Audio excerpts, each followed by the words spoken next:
అనగనగా ఒక గ్రామంలో రామయ్య అనే రైతు ఉండేవాడు. రామయ్య వాళ్ళ పెరట్లో ఒక మామిడి చెట్టు, ఒక వేప చెట్టు పక్కపక్కనే మొలిచాయి.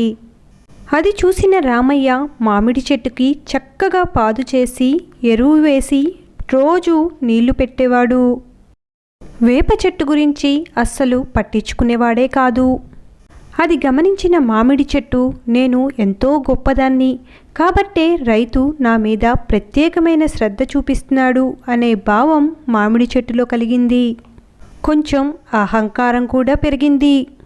కాలక్రమేణా మామిడి చెట్టు, వేప చెట్టు పెరిగి పెద్దవయ్యాయి. ఎంచక్కా పూలు పూసి కాయలు కాశాయి.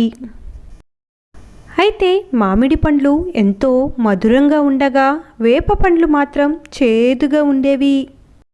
ప్రతి ఒక్కరూ తన మధుర ఫలాలను ఇష్టపడి తినటంతో మామిడికి మరింత గర్వం పెరిగింది.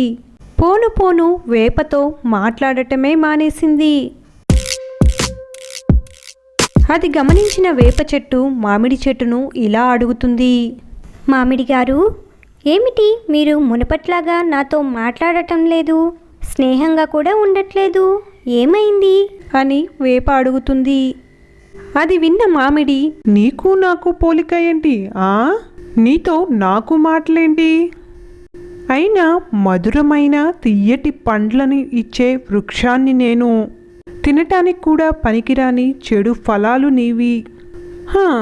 నాకంటే తక్కువ దానివి నువ్వు, నీతో నాకు స్నేహమేంటి?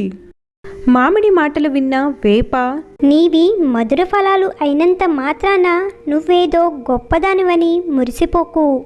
నా విత్తనాలకి మంచి ఔషధ శక్తి ఉంది తెలుసా?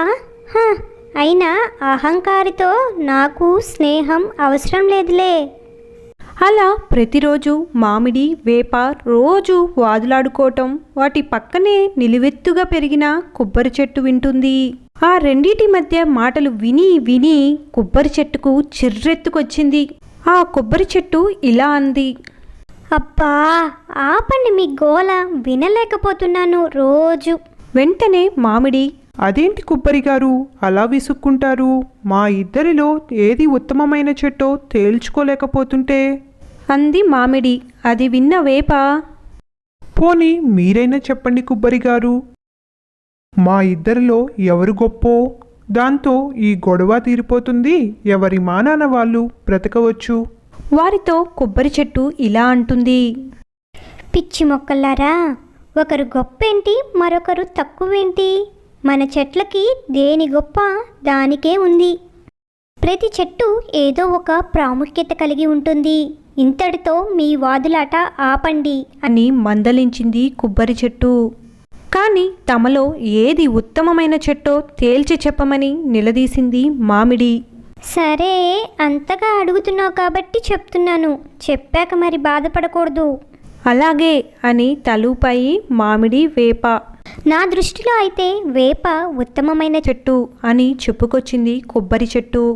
ఎలా చెప్పగలవు అని ప్రశ్నించింది మామిడి. దానికి బదులుగా కొబ్బరి ఇలా అంది, నీ మధురమైన పండ్లను తినటానికి అందరూ ఇష్టపడతారు. తిన్నవారికి రుచిని తృప్తిని కూడా ఇస్తాయి. మరి వేప విత్తనాలు తినటానికి ఎంతో చేదుగా ఉంటాయి. అయినా వేప విత్తనాలు ఔషధ గుణాలు కలిగి ఎన్నో వ్యాధులను నయం చేయటానికి ఉపయోగపడతాయి. అలాంటి మంచి లక్షణాలున్న వేపను ఉత్తమ చెట్టుగా నిర్ణయించాను. ఇంకా మీ ఇష్టం అని తన అభిప్రాయాన్ని చెప్పింది కొబ్బరి. వెంటనే మామిడి, అదేం లేదు, నీకు నేనంటే అసూయ. దానికి మద్దతుగా నువ్వు అలా చెప్పావు. నీ తీర్పును నేను అంగీకరించను అన్నది కోపంగా. సంవత్సరాలు అలా గడుస్తూ ఉన్నాయి. కొన్ని సంవత్సరాలకు మామిడికి అంతుపట్టని చీడలు పీడలు సోకాయి.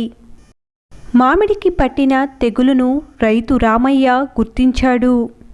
రామయ్య వెంటనే వేప చెట్టు కింద పడి ఉన్న వేప పండ్లను పోగు చేసి వాటిని బాగా దంచి పొడి చేసి దానిని మామిడి చెట్టు మొదట్లో పోశాడు. దాంతో మామిడి వేరుకు పట్టి పీడిస్తున్న పురుగు నశించి మళ్ళీ తిరిగి మామిడి చెట్టు ఆరోగ్యంగా తయారైంది. అప్పుడు మామిడికి కనువిప్పు కలిగింది. కొబ్బరి చెట్టు చెప్పినట్లు తీపిని ఇవ్వటం గొప్ప కాదు, ఆరోగ్యాన్ని ఇవ్వటం గొప్ప అని మామిడి తెలుసుకుంది.